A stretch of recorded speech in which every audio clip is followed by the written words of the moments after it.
আল্লাহ আমার রব, এই রবি আমার সব। দামে দামে তুন মনে তারি অনুভব। তোমার দুনিয়াতে আমি যেদিকে তাকাই, অথই নিয়ামতে ডুবে আছি সবাই। পাক পাখালির গানে শুনি তসবি কলো রব, তসবি কলো রব। আল্লাহ আমার রব, এই রবি আমার সব। আসসালামু আলাইকুম। আলহামদুলিল্লাহ, আসসালাতু ওয়াসসালামু আলা রাসূলিল্লাহ। প্রিয় দর্শক, আপনারা যারা দেশে আছেন প্রবাসে, সবাইকে জানাই মাহে রমজানের শুভেচ্ছা। শুরু হলো পবিত্র রমজান উপলক্ষে আনটিভি আয়োজিত এবং লাভেলো নিবেদিত লাইভ অনুষ্ঠান আপনার জিজ্ঞাসা। আপনাদের সাথে আছি আমি জয়নুল আবেদিন আজাদ। আর আপনাদের মনোজাগা প্রশ্নের জিজ্ঞাসার সরাসরি জবাব দিচ্ছেন বিশিষ্ট আলেম ডক্টর মোহাম্মদ সাইফুল্লাহ। আসসালামু আলাইকুম ওয়া রাহমাতুল্লাহি ওয়া বারাকাতুহু। প্রিয় দর্শক, আমাদের আজকের প্রাসঙ্গিক আলোচনার বিষয় সিয়াম এবং সবর। চলুন তাহলে জিজ্ঞাসার আলোকিত ভুবনে আমরা প্রশ্ন নিচ্ছি। আসসালামু আলাইকুম। প্রিয় দর্শক, পরিচয় দিয়ে প্রশ্ন করুন। আসসালামু আলাইকুম। ওয়ালাইকুম আসসালাম। আপনাদেরকে অনেক অনেক দোয়া করি, আপনারা আমাদেরকে এত সুন্দর একটা ইসলামিক প্রোগ্রাম দেখাচ্ছেন, আমরা অনেক উপকৃত হচ্ছি। জাযাকুমুল্লাহু খাইর, বারাকাল্লাহু ফিকুম। আজ আমি একদিনও লাইন পাই না, পাইলেও কেটে যায়। আজ 3-4টা প্রশ্ন করবো, আমাকে একটু কাইন্ডলি একটু জি, আপনার প্রশ্ন করুন।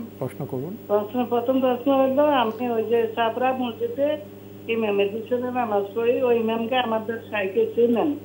ওনার নাম হচ্ছে রফিকুল ইসলাম মাদানী। তো ওনার পড়াগুলো সুন্দর। আমি কি ওই ওনার পিছনে কি কোরআন তেলাওয়াত দেখে দেখে করি। আপনার প্রশ্নটি কি? আমি তারাবি যখন পড়ি তখন ওনার সাথে সাথে আমি পড়ি, কোরআন দেখে দেখে আমি পড়ি, বুঝছেন। এক পারা বললে এক পারা পড়তেছি, 1.5 পারা বললে 1.5 পারা পড়তেছি। আমার এই পড়াটা কি সহি হবে কিনা, তেলাওয়াত হবে কিনা, এই একটা প্রশ্ন। আর একটা প্রশ্ন হইল, সূরা বাকারার মধ্যে সূরা আলে ইমরান এবং সূরা বাকারা, এই দুটার ব্যাপারে হাদিস আছে। কিয়ামতের মাঠে নাকি এই দুটো সূরা এই সুপারিশ করবে ওই বান্দাদের জন্য, যে বান্দারা রেগুলার আমল করবে। তা এখন আমার প্রশ্ন হলো, এখানে সূরা দুটা পড়ার পদ্ধতি কি একটু বলবেন? কি একসাথে পড়বো নাকি একসাথে পড়তে পারি না, কিছু কিছু পড়ি, বাকারার থেকে কিছু পড়ি, আলে ইমরান থেকে কিছু পড়ি, এইভাবে পড়তেছি এই পর্যন্ত। আচ্ছা, যাই হোক। আর আরেকটা প্রশ্ন হচ্ছে, আমরা তো দুটি প্রশ্ন নিয়ে থাকি। আচ্ছা থাক, আজ আর করলাম না। জি, ধন্যবাদ আপনাকে। আপনি খুব সুন্দর প্রশ্ন করেছেন। প্রথমে তারাবি সালাত প্রসঙ্গে কোরআন দেখে দেখে পড়েন। আপনি ইমামের পেছনে সালাত আদায় করে থাকেন এবং ইমাম যতটুকু পড়েন ততটুকু আপনি নিজেও তেলাওয়াত করে থাকেন কোরআন দেখে দেখে। এ কাজটি শুদ্ধ নয়। না, শুদ্ধ নয়। ইমামের পেছনে যারা সালাত আদায় করবেন তারা শুধুমাত্র শুনবেন। এক্ষেত্রে সরাসরি আল্লাহ সুবহানাহু ওয়া তাআলা কোরআনে কারীম ইরশাদ করেছেন, ফাইজা কুরিয়াল কুরআনু ফাসতামিউ লাহু ওয়ানসিতু লাআল্লাকুম তুরহামুন। যখন কোরআন পাঠ করা হয় তোমরা কোরআনকে শ্রবণ করবে এবং চুপ থাকবে, এতে তোমাদের উপর আল্লাহ সুবহানাহু ওয়া তাআলা রহম করবেন বা রহম করা হবে। এই আয়াত থেকে স্পষ্ট বোঝা যায় যে সলাতের মধ্যে যখন কোরআন তেলাওয়াত করা হবে তখন সলাতে কোরআন শ্রবণ করা এবং চুপ থাকা এটি ওয়াজিব। ফলে সমস্ত আহলুল ইলম এ ব্যাপারে ঐকমত পোষণ করেছেন যে এক্ষেত্রে ওয়াজিব হচ্ছে কোনো মুসল্লি মুক্তাদি তিনি কোরআন তিলাওয়াত করবেন না। তাই মুসহাফ দেখে দেখে কোরআন তেলাওয়াত করা অথবা না দেখেও তেলাওয়াত করা, দুইটাই এখানে বৈধ নয়, জায়েজ নেই। দুইটাই বৈধ নয়, জায়েজ নেই। আমরা খুবই গুরুত্বপূর্ণ বিষয়ে অবগত হলাম। প্রিয় দর্শক, উনি আরও জানতে চেয়েছেন, উনি জেনেছেন যে সূরা বাকারা এবং আলে ইমরান পড়লে কিয়ামতে সুপারিশ করা হবে। তো উনি সূরা কিছু কিছু করে পড়েন, এতে কি উনি সেই ফায়দা পাবেন? না, সূরা বাকারা যদি আপনি পড়েন সূরা বাকারা পুরোটাই আপনি পড়বেন, তারপরে সূরা আল ইমরান পড়বেন। সূরা বাকারা এবং সূরা আল ইমরান পুরোটাই পড়বেন, একসাথে পড়তে হবে শর্ত নয়, কারণ এই দুটি সূরা অনেক লম্বা। সূরা বাকারা তো অনেক বড়, প্রায় আড়াই পারার মতো কাছাকাছি। সূরা আল ইমরানও বড় সূরা, সুতরাং এক্ষেত্রে আপনি যতটুকু পড়েছেন পরবর্তী দিন এর চেয়ে মানে বাকি অংশ পড়বেন, এরপরে বাকি অংশ পড়বেন। এইভাবে সূরা বাকারা এবং সূরা আল ইমরান বেশি বেশি করে যদি কেউ তেলাওয়াত করে তাহলে তিনি এই ফজিলত পাবেন। এর জন্য শর্ত নয় যে প্রতিদিন সূরা বাকারা একবার, সূরা আল ইমরান একবার পড়তে হবে। আমরা জানলাম বিষয়গুলো সম্পর্কে। প্রিয় দর্শক, প্রশ্ন নিচ্ছে। আসসালামু আলাইকুম, পরিচয় দিয়ে প্রশ্ন করুন। লাইনে আছেন? আসসালামু আলাইকুম। ওয়ালাইকুম আসসালাম। হুজুর আমি হুজুর আছি। আপনি কোত্থেকে কে বলছেন ভাইয়া? হুজুর আমি হবিগঞ্জ মাধবপুর থেকে বলছি, মোহাম্মদ আক্তার মিয়া। আক্তার মিয়া ভাই, আপনার প্রশ্ন করুন। আমরা আপনাকে শুনতে পাচ্ছি, আপনার প্রশ্ন করুন। হুজুর জি আমার প্রথম প্রশ্ন হইল, জি বলুন। আমার প্রথম প্রশ্ন হইল, আমার দুই পায়ে তো কালকে প্রশ্ন করছিলাম, মানে দুই পায়ে আমার হাড্ডি পয়। আমি তো এই ক্ষেত্রে ইন্ডিয়া গেছিলাম হুজুর, ইন্ডিয়ার ডাক্তার বলছে যে আমার এই পায়ের হাড্ডি ফালাইতে হবে, পায়ের হাড্ডি পাল্টাতে হবে, ফালাইতে হবে। জি হুজুর, এই ক্ষেত্রে আমি এই নিয়োগ করছিলাম যে জমিটা বেচা, জি জমিটা বেচা বিক্রি করে হুজুর আমি ওয়াজ করুম, জি আমি ওয়াজ করুম। জি এই ক্ষেত্রে হুজুর এখন আমি কি ওয়াজ যে করুম নিয়োগ করছি, যে এটা কি এখন আমি কি করুম হুজুর? মানে এখন আপনি হজ করবেন না চিকিৎসা করবেন, এই তো প্রশ্ন, তাই না? জি জি হুজুর। ধন্যবাদ আপনাকে। আর কোনো প্রশ্ন আছে? হুজুর জি আরেকটা প্রশ্ন হইল, জি আরেকটা প্রশ্ন হইল হুজুর, আমি আমার মেয়ে বিয়া দিছি পাশের গ্রামে। জি হুজুর ওই ছেলেটা ইয়েতে থাকে, সৌদি আরবে চাকরি করে। জি চাকরি করে হুজুর। জি প্রশ্ন কি? প্রশ্ন হইল হুজুর যে আমার মেয়েটা হঠাৎ করে আমারে বলতেছে, যে আমার মেয়েটা আমারে বলতেছে ফোন করিয়া জি যে উনি নাকি যে তালাক দিয়ে দিছে। আপনার মেয়ে থাকে কোথায়? মেয়ে থাকে কোথায়? মেয়ে থাকে স্বামীর বাড়িতে। স্বামীর গ্রামের বাড়িতে? জি স্বামীর বাড়িতে। মেয়ে আপনাকে জানিয়েছে যে ওনাকে তালাক দেওয়া হয়েছে। প্রশ্ন, আপনার এখন প্রশ্ন কি? আপনার প্রশ্ন কি? জি হুজুর, আপনার প্রশ্ন হলো হুজুর এই ক্ষেত্রে আমি এখন করুম কি? কি করব না? ছেলের জিজ্ঞাসি আমি। জি ধন্যবাদ। ছেলের জিজ্ঞাসি আমি যে তুমি কি করছো, ছেলে অস্বীকার করে যে না আমি তালাক দিই নাই। আচ্ছা, আর কিছু জিজ্ঞেস করবেন? না, ধন্যবাদ আপনাকে, ধন্যবাদ আপনাকে ভাই। আপনি খুব সরলভাবে দুটি প্রশ্ন করেছেন, যে আপনার পায়ের হাড্ডি পাল্টাতে হবে, ভারত গিয়েছেন, আপনি আবার নিয়ত করেছেন জমি বিক্রি করে হজ করবেন। এখন আপনি কোনটা করবেন? সংকটে পড়েছেন, কি চিকিৎসা করবেন আগে না হজ করবেন আগে? ধন্যবাদ আপনাকে। হজ যদি আপনার উপর ফরজ না হয় তাহলে আপনি হজ জমি বিক্রি করে করার প্রয়োজন নেই, কারণ হজ ফরজ হওয়ার জন্য হজের বিধানে স্পষ্ট করে উল্লেখ আছে যে একজন ব্যক্তির নিজস্ব যেই প্রয়োজন আছে, যেগুলো অপরিহার্য নিড, যেগুলো পূরণ করতেই হবে, সেগুলোর অতিরিক্ত যদি মানে তার বাড়ি থেকে আল্লাহর ঘরে যাওয়া আসার অতিরিক্ত তার অর্থ থাকে, অতিরিক্ত যোগান থাকে আর্থিকভাবে, তাহলে সে ব্যক্তি হজ করবে।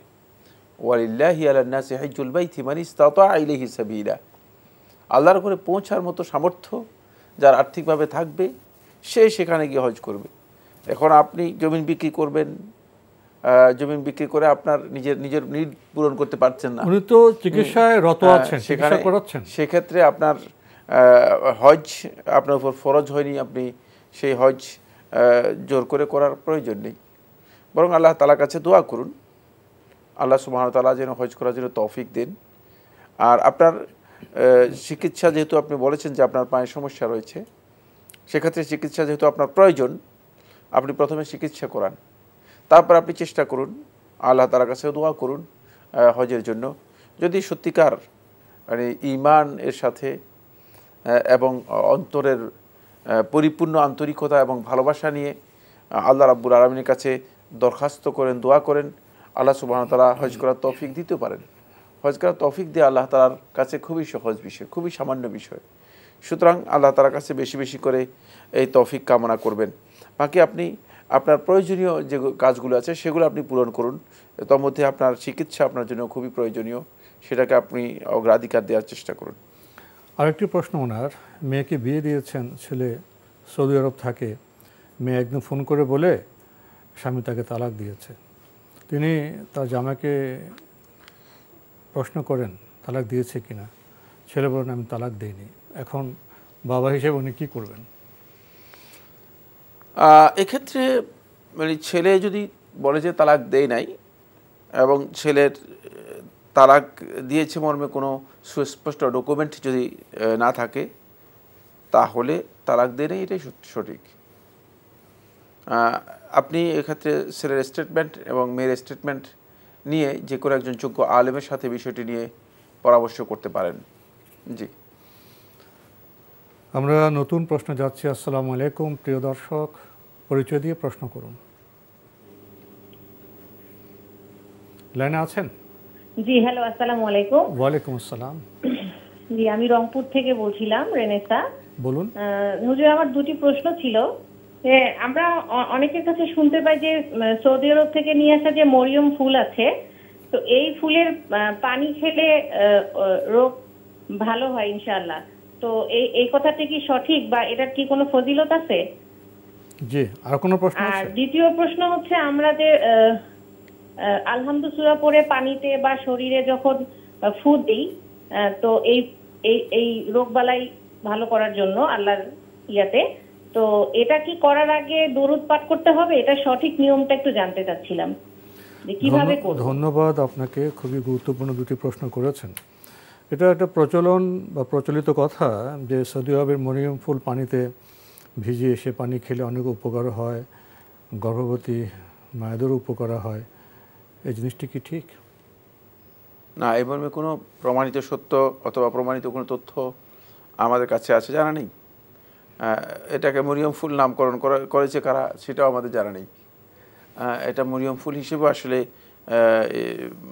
সঠিক নয়। এটা আমরা অনেকেই নিজেরাই আবিষ্কার করে নিয়েছি।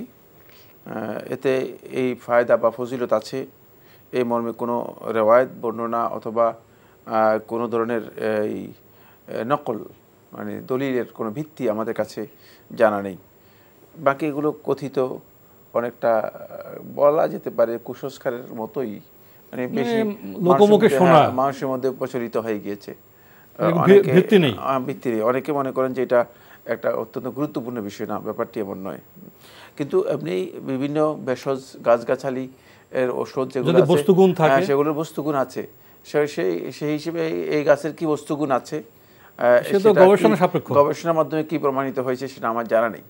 জি, আমরা জানলাম বিষয়টি সম্পর্কে। প্রিয় দর্শক, আরেকটি প্রশ্ন করেছেন, রোগ থেকে আরোগ্য লাভের জন্য সূরা ফাতিহা পড়ে পানিতে পড়ে ফু দিয়ে বা শরীরে ফু দেওয়ার আগে কি দরুদ পড়তে হবে?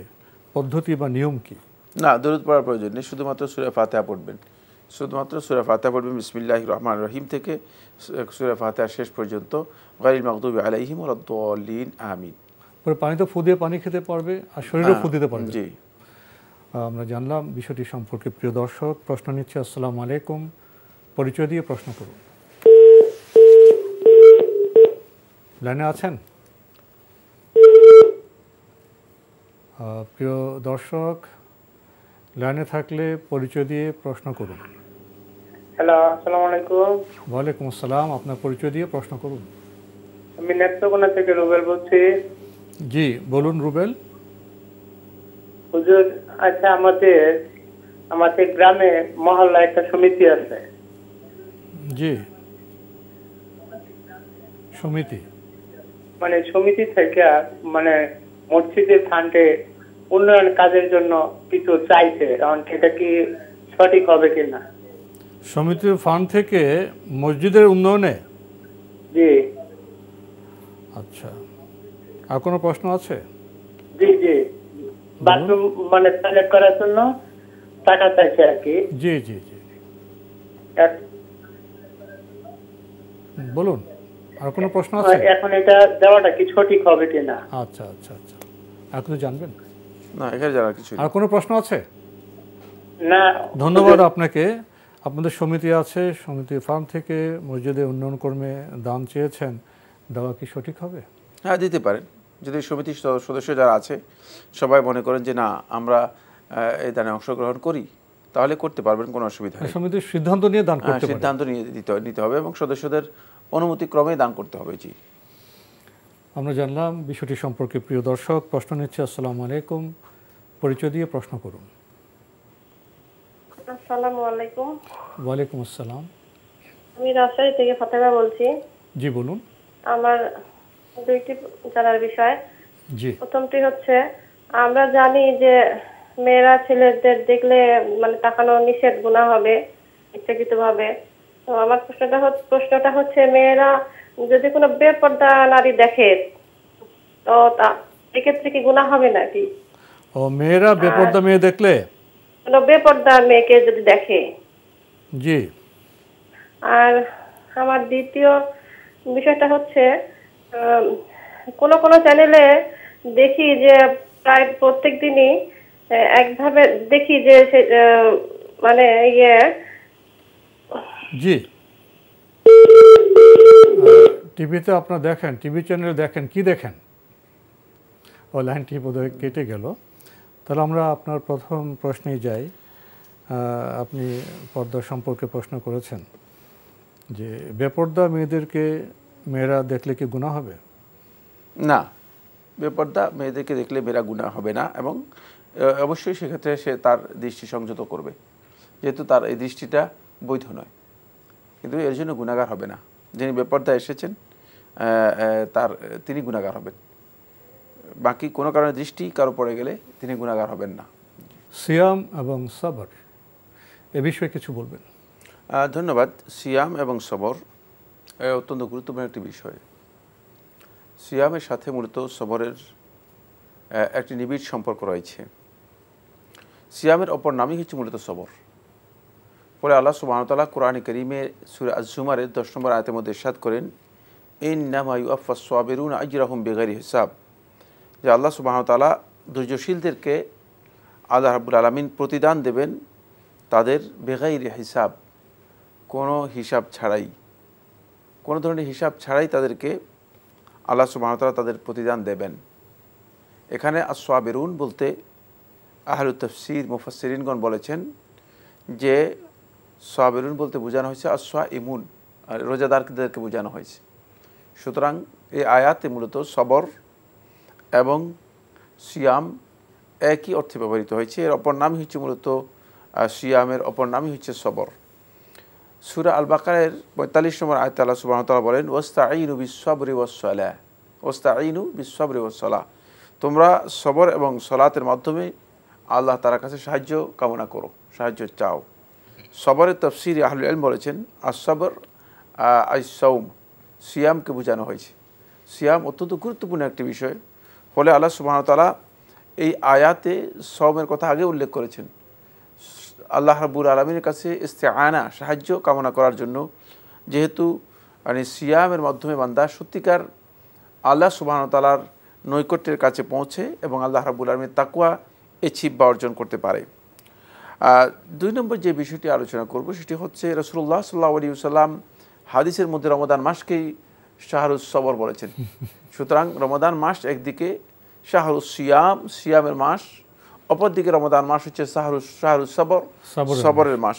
রাসূলুল্লাহ সাল্লাল্লাহু আলাইহি ওয়াসাল্লাম ইরশাদ করেন যে সাওমি শাহরি সবর ওয়া সালাসাতি আইয়ামিন মিনাশ শাহর, যে রমাদান মাস অর্থাৎ সবরের মাস যদি তুমি সিয়াম পালন করো এবং পুরা প্রত্যেক মাসের 3 দিন যদি কেউ সিয়াম পালন করে থাকে, সাওমুদ্দাহার, তাহলে সে সারা জীবন নফল সিয়াম পালন করার যে ফজিলত রয়েছে সেই ফজিলত পেয়ে যাবে।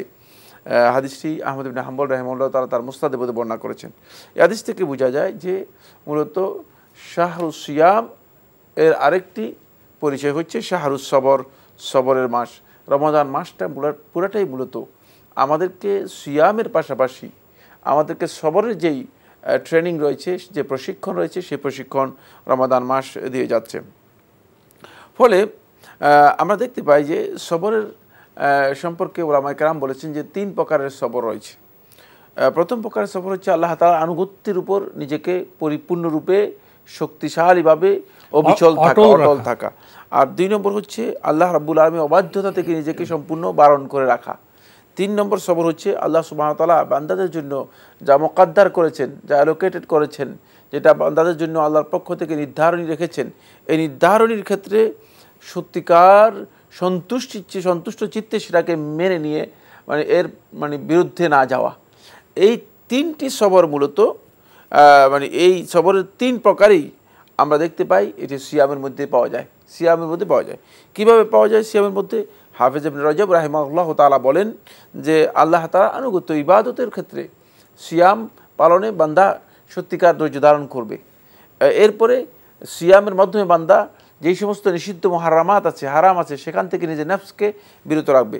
3 নম্বর হচ্ছে যখনই বান্দা ক্ষুধা, পিপাসা, তারপরে প্রবৃত্তির যে টেন্ডেন্সি, যে কামনা বাসনা আছে, এইগুলো আসবে, তখন সেক্ষেত্রে সে সত্যিকারভাবে নিজেকে বারণ করবে এবং ধৈর্য ধারণ করবে।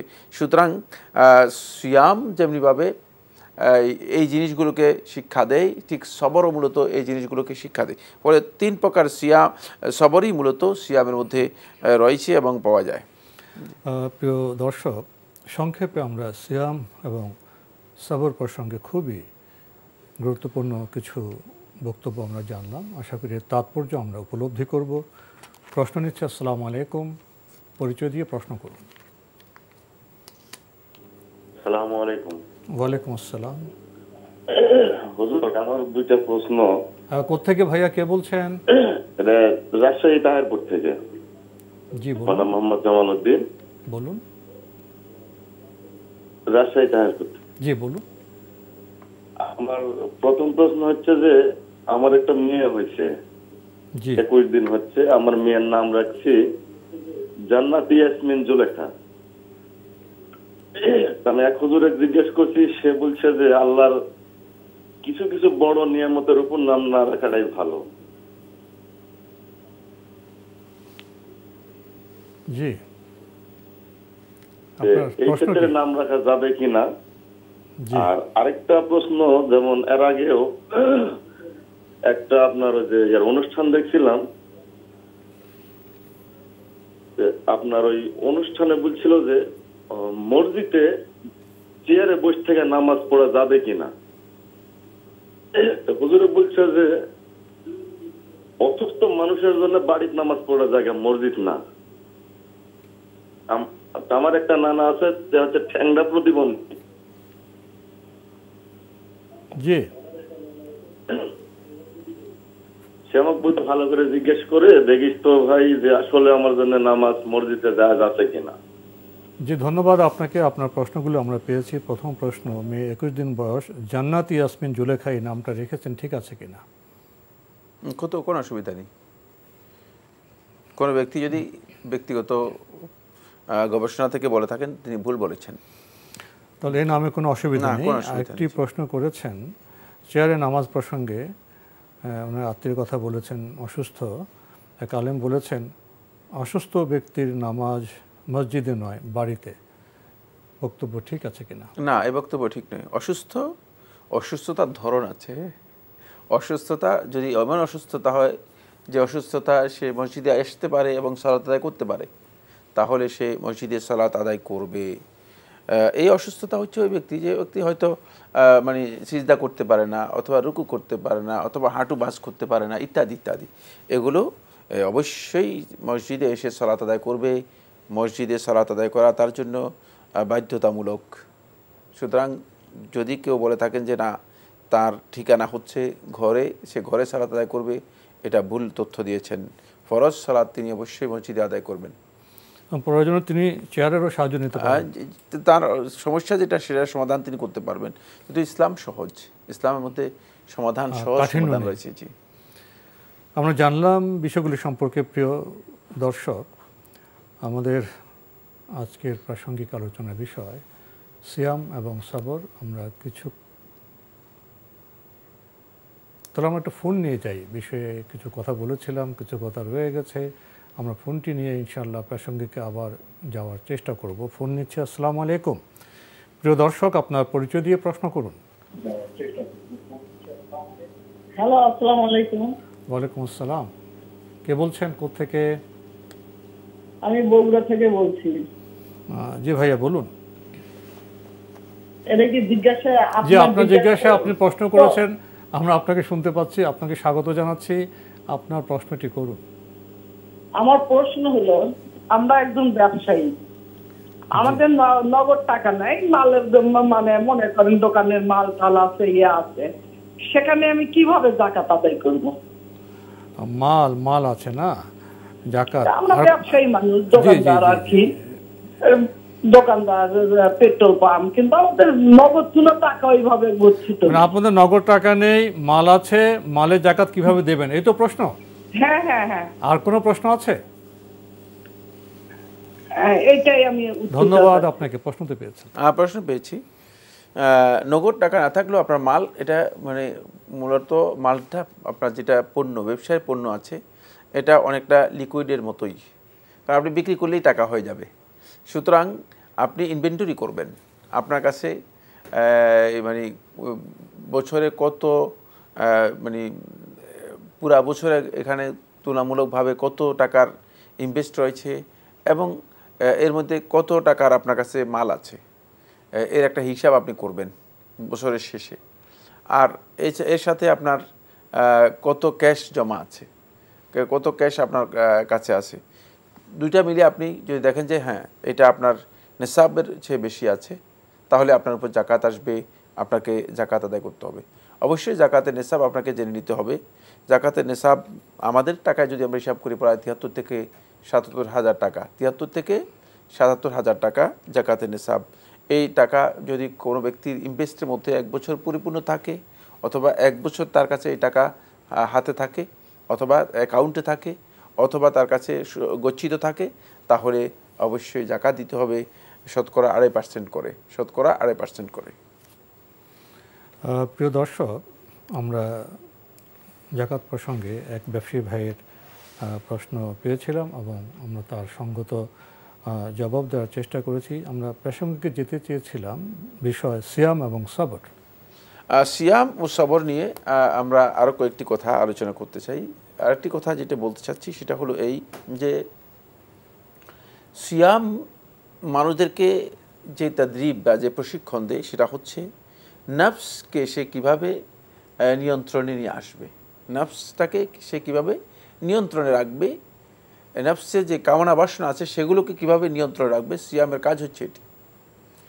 আর নফসের অন্যতম একটি দিক হচ্ছে মানে মানুষের ইচ্ছা শক্তি অথবা মানুষের এই যেই কাম শক্তি, এগুলো কাম প্রবণতা, যেগুলো সবরের মাধ্যমে মূলত একই জিনিস মূলত প্রশিক্ষণ দেওয়া হয়ে থাকে।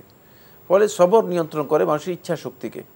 কারণ আপনি কোনো কাজের উপর আপনি যখন আপনার শক্তি আছে, আপনি একটা প্রতিশোধ নেওয়ার মতো ক্ষমতা রাখেন, কিন্তু আপনি সেখানে প্রতিশোধ নিলেন না, অথবা কোনো কাজে আপনি অস্থির হয়ে হইচই চিল্লাচিল্লি চেঁচামেচি করতে পারেন, আপনি চেঁচামেচি করলেন না, এটা আপনার সবর আপনাকে এই শিক্ষা দিয়ে থাকে।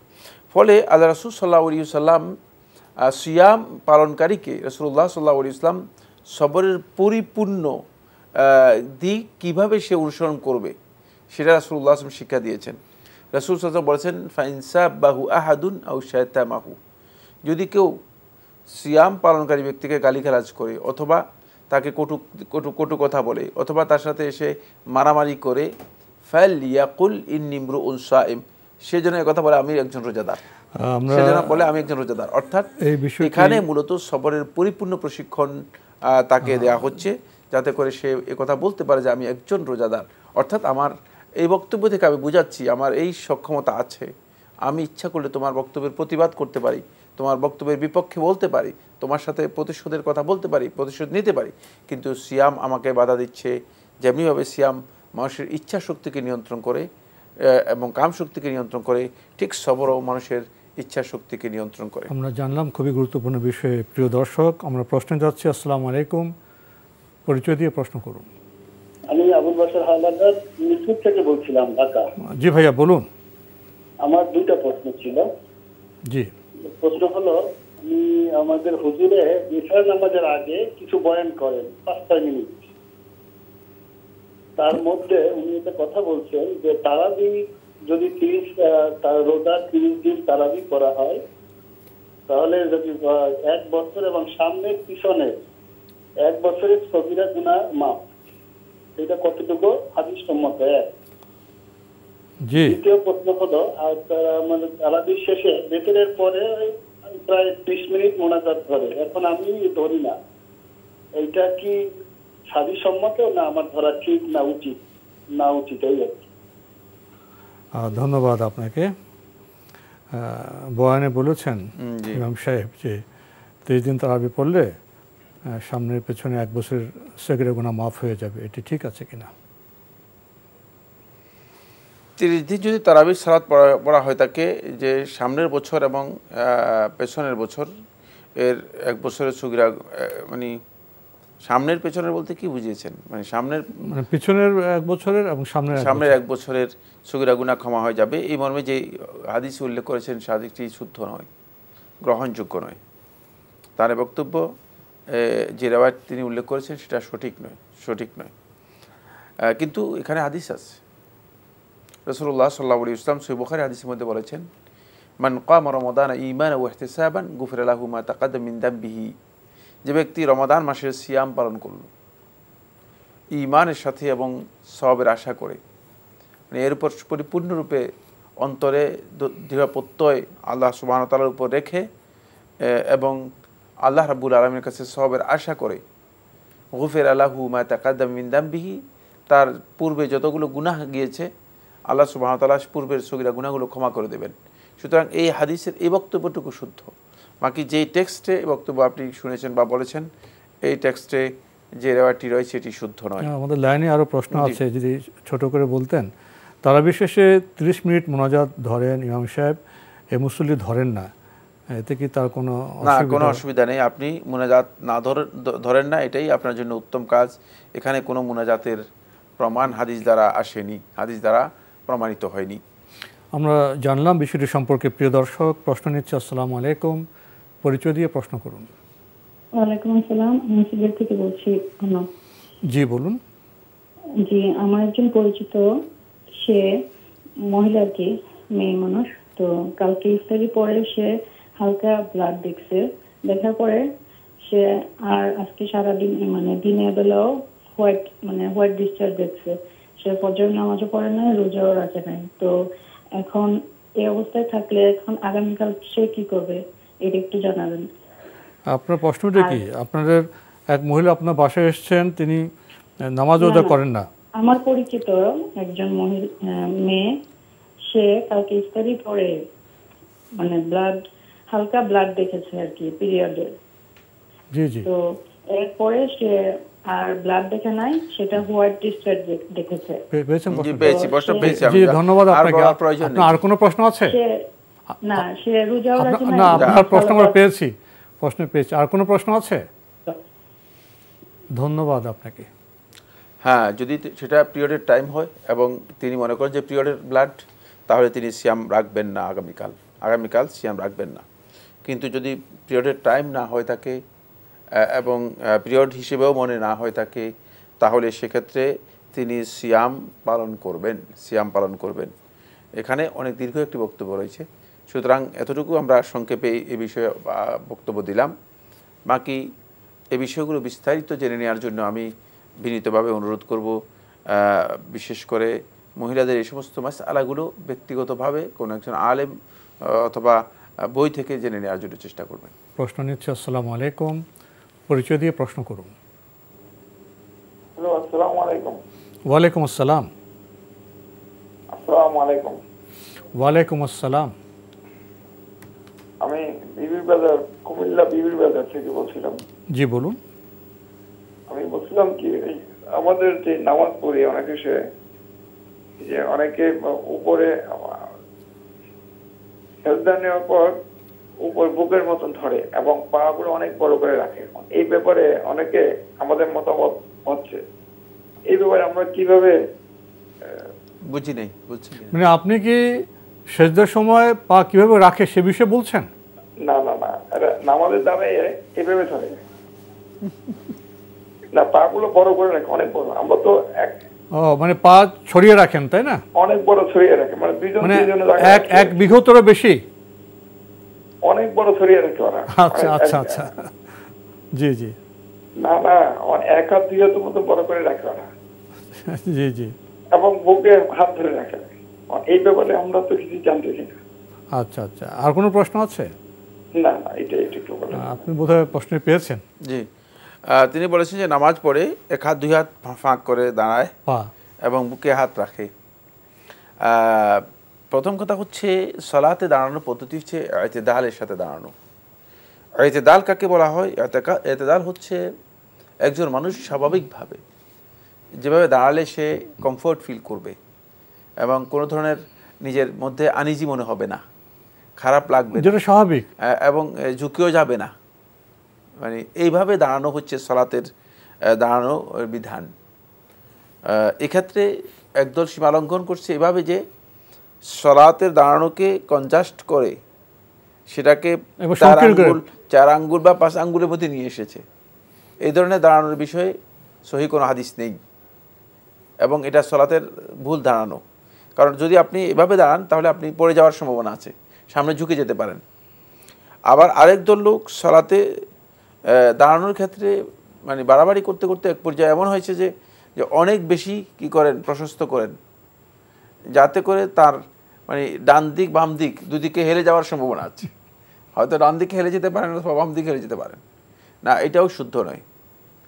কিন্তু সালাতে দাঁড়ানোর সাথে, জামাতে সালাতে দাঁড়ানোর সাথে একটি বিষয় জড়িত আছে। সেই বিষয়টি হচ্ছে জামাতে সালাতে যারা দাঁড়াবেন তারা অবশ্যই স্বাভাবিকভাবে দাঁড়াবেন, কিন্তু পাশের যে মুসল্লি আছে সেই মুসল্লির পায়ের সাথে পা লাগিয়ে কাঁধের সাথে কাঁধ লাগিয়ে দাঁড়াবেন, যাতে করে দুজনের ফাঁক বন্ধ করা হয়। রাসূলুল্লাহ সাল্লাল্লাহু আলাইহি ওয়াসাল্লাম নির্দেশ দিয়েছেন ফাঁক না থাকে, সুদ্দুল খালাল, ফাঁক বন্ধ করে দিতে হবে। এটা সুন্নাহ দ্বারা সাব্যস্ত হয়েছে। সুতরাং দুইয়ের মধ্যে ফাঁক বন্ধ করে দাঁড়াতে হবে। সেক্ষেত্রে যদি কেউ ফাঁক বন্ধ করার জন্য কিছু মানে লার্জ করেন অথবা কিছু মানে পা বেশি করেন তাহলে যে সুন্নাহ সম্মত, এতে কোনো অসুবিধা নেই। আর বুকে হাত রাখা সহি হাদিস দ্বারা সাব্যস্ত হয়েছে, এই মর্মে সহি বুখারী হাদিস রয়েছে, সুতরাং এটি সুন্নাহ। আমরা জানলাম বিষয়টি সম্পর্কে। প্রিয় দর্শক, প্রশ্ন নিচ্ছে। আসসালামু আলাইকুম, পরিচয় দিয়ে প্রশ্ন করুন। হ্যালো, যে আমরা আপনাকে শুনতে পাচ্ছি, আপনার পরিচয় দিয়ে প্রশ্ন করুন। হ্যাঁ, আমি মহেশখালী থেকে বলতেছি। জি, উম্মে কুলসুম। আমার প্রশ্ন হচ্ছে যে তারাবির নামাজ 20 রাকাত, তো আমরা প্রতি নামাজে একটা সূরার সাথে কুল হুয়াল্লাহ পড়তে পারি? মানে প্রতিটা 10টা সূরার সাথে কি 10 বার কুল হুয়াল্লাহ পড়া যাবে প্রতি রাকাতে? আমার কথা বুঝতে পারছেন হুজুর? জি জি, বুঝতে পেরেছি। হ্যাঁ, আমার দ্বিতীয় প্রশ্ন হচ্ছে যে স্বামীর নাম ধরে ডাকা যাবে কিনা? ধন্যবাদ আপনার প্রশ্নের জন্য। তারাবি উনি বলছেন 20 রাকাত, সূরা ফাতিহার সাথে প্রতি রাকাতে সূরা ইখলাস 10 বার পড়তে পারবেন? পড়তে পারেন, সূরা ইখলাসও পড়তে পারেন, সূরা ইখলাস তাকরারও করতে পারেন, রিপিটও করতে পারবেন। এটা জায়েজ না জায়েজ নয়, কিন্তু তারাবির সালাতের নিয়ম এরকম নয়। তারাবির সালাত হচ্ছে কেরাত লম্বা করা। এখন যাদের কাছে হয়তো কেরাত সূরা মুখস্থ নেই, কোরআনের আয়াত মুখস্থ নেই, অথবা কোরআনের বড় বড় সূরা মুখস্থ নেই, তারা হয়তো এভাবে পড়তে পারেন, পড়তে কোনো অসুবিধা নেই, পড়তে পারবেন। জি, আরেকটি প্রশ্ন করেছেন, স্বামীর নাম ধরে কি ডাকা যাবে? হ্যাঁ, নাম ধরে ডাকতে পারবেন, স্বামীর নাম ধরে ডাকতে নিষেধ নয়। জি, আমরা জানলাম বিষয়টি সম্পর্কে। প্রিয় দর্শক, প্রশ্ন নিচ্ছে। আসসালামু আলাইকুম, পরিচয় দিয়ে প্রশ্ন করুন। লাইনে আছেন? জি, আসসালামু আলাইকুম। ওয়ালাইকুম আসসালাম। জি, আমি রাজশাহী থেকে ফাতেমা বলছি। বলুন। আমার দুইটি প্রশ্ন।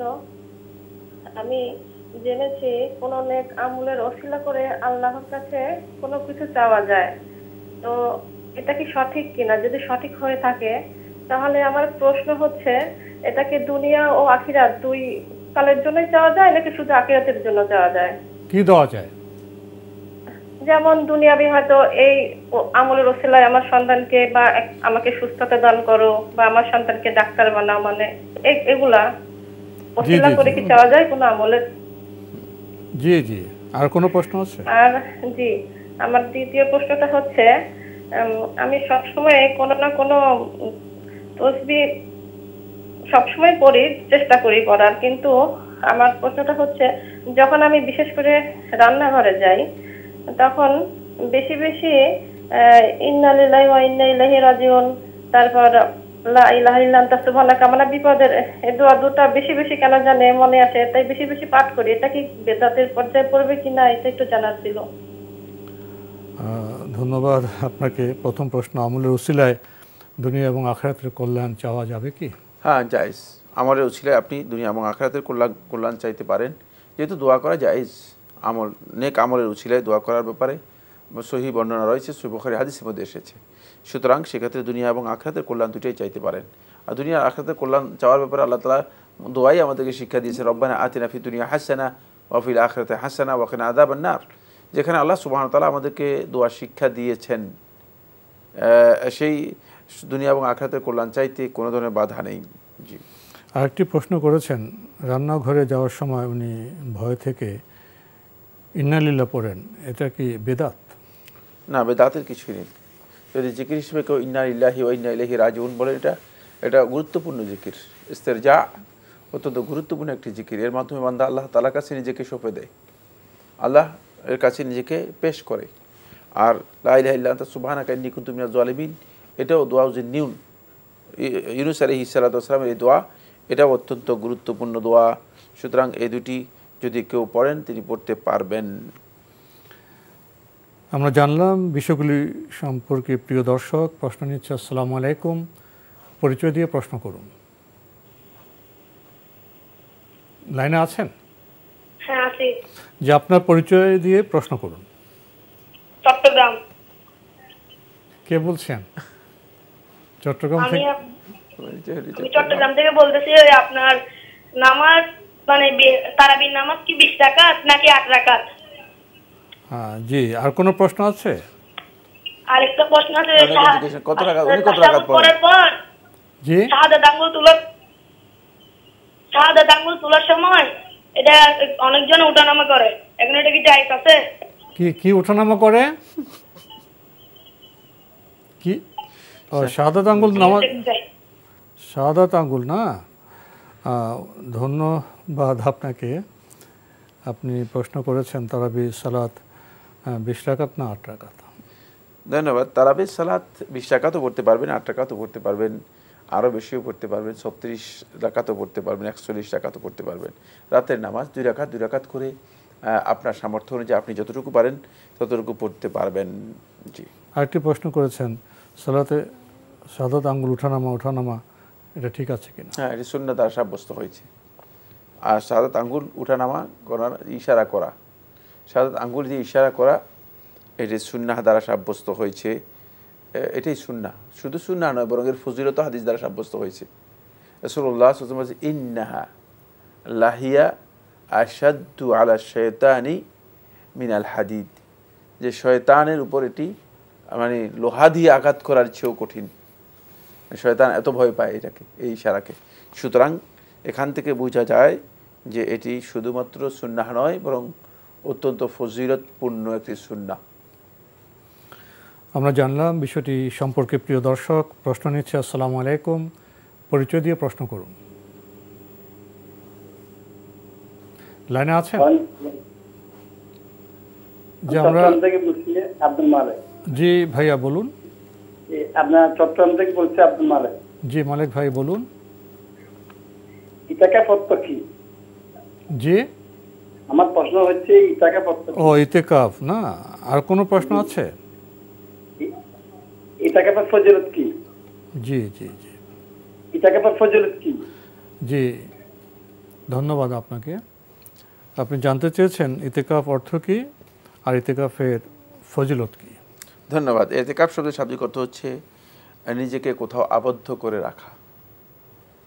অনেক ব্যস্ততা, অনেক সমস্যা, অনেক মানে কাজ, সবগুলো থেকে নিজেকে কোথাও সুনির্দিষ্ট একটি জায়গায় আবদ্ধ করে রাখা, এই নাম হচ্ছে ইতিকাফ।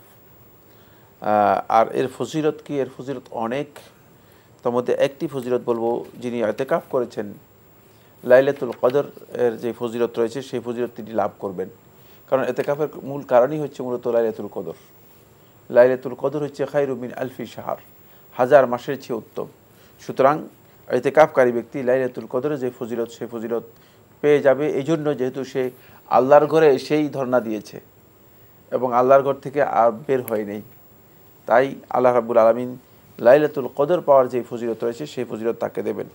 আরও অনেক ফজিলত রয়েছে, এটি একটি ফজিলত আলোচনা করলাম। আমরা জানলাম বিষয়টি সম্পর্কে। প্রিয় দর্শক, প্রশ্ন নিচ্ছে। আসসালামু আলাইকুম, পরিচয় দিয়ে প্রশ্ন করুন। জি, আমি আবুল বাশার চট্টগ্রাম থেকে বলছি। জি বলুন। আমার প্রশ্ন হচ্ছে, আমার ভগ্নিপতি আমার বোন হজের জন্য টাকা জমা দিয়েছে আর কি। তো কিছুদিনের মধ্যে আমার ভগ্নিপতি মারা যায়। এখন আমার বোন যে সময়ের মধ্যে আর কি, যে সময় আছে 4 মাস 10 দিন, তো ওটার মধ্যে হজের যে সময়টা এটা পড়ে যায় আর কি। তো এর মধ্যে কি এখন আমার বোন হজ করতে পারবে কি না? ধন্যবাদ আপনাকে। আর কোনো প্রশ্ন আছে? জি না, পেয়েছেন তো প্রশ্ন? জি হ্যাঁ, যেহেতু তিনি ইদ্যতের মধ্যে পড়ে গিয়েছেন, সেক্ষেত্রে তিনি এবার হজে না যাওয়াটাই তার জন্য উত্তম। তিনি ইদ্যত পালন করবেন, তিনি হজের উদ্দেশ্যে যাবেন না। প্রিয় দর্শক, সময়ের কারণে আমরা আর আজকে প্রশ্ন নিতে পারছি না। তো আমাদের আজকের যে আয়োজন সেটা এখানে শেষ করতে হচ্ছে। ডক্টর মোহাম্মদ সাইফুল্লাহ, আপনাকে অনেক ধন্যবাদ। আপনাকে অনেক ধন্যবাদ। প্রিয় দর্শক, আমরা আজকে এই গভীর রাতে আপনারা প্রশ্ন করেছেন, কষ্ট করেছেন, আমরাও জবাব দেওয়ার চেষ্টা করেছি। আশা করব এই জবাব আমাদেরকে আলোকিত করবে এবং আমাদের জীবনযাপনের যে মান সেটাকে উত্তীর্ণ করবে। দেখা হবে ইনশাল্লাহ আগামীকাল একই সময়ে। মহান আল্লাহ আমাদের সবাইকে নিরাপদে রাখুন, রাখুন শান্তিতে। আসসালামু আলাইকুম। আল্লাহ আমার রব, এই রবি আমার সব, দামে দামে তুন মনে তারি অনুভব। আল্লাহ আমার রব, এই রবি আমার সব।